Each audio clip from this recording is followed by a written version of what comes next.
Lily's Kitchen was a British company. The office still is in the UK, but it is owned by Nestle, and it's actually made in Germany, this one. So it's not particularly, it's not as British as you might think. Best known for their sort of high-end tins, the sort of the humanized meals, the Sunday lunch, the cottage pie. They do also do dry food, and they are available in a lot of supermarkets. We actually score the wet foods a lot higher than we score the dry foods. The dry foods with us just score 70%. It's not bad at all, but at this price you can really do a lot better. The dry foods are, as you'd expect, completely natural. They do include a lot of high-end ingredients. They don't use meat meal. They use what they call proper meat, and that's fair enough. Meat meal is one of the more processed forms of meat, so I can certainly understand why you wouldn't want to include it.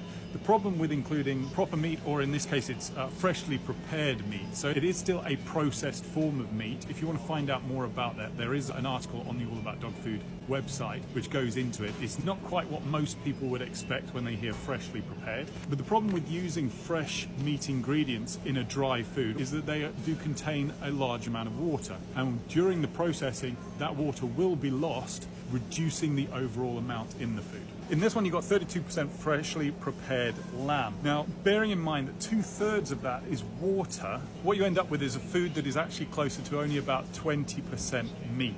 So for a dog, that means 4/5 of the diet is non-meat. It actually contains quite a lot of carb ingredients and legumes. So we've got sweet potatoes, whole peas, whole lentils. It also has 2 protein supplements, so pea protein and potato protein. That's common in a lot of foods where the meat alone isn't enough to give your dog the amount of protein it needs, so it has to top it up some way. After that, you've got, they're fairly run-of-the-mill ingredients. There's flaxseed, there's pea fiber, there's a few joint supplements, but the amount is really, really small. Take the chondroitin at 200 milligrams per kilogram, glucosamine, same amount. Vets recommend about 1,600 milligrams per kilogram to actually really help your dog with their joints. This only has 200, so it's 1/8 of the recommended dose. And then an even smaller amount, so less than 200 milligrams per kilogram, which is a very, very small amount. Carrots, parsley, cranberries, apples, and all the rest of the ingredients down here, spinach, alfalfa. So all of the best sounding ingredients are absolutely tiny amounts, which is disappointing to see.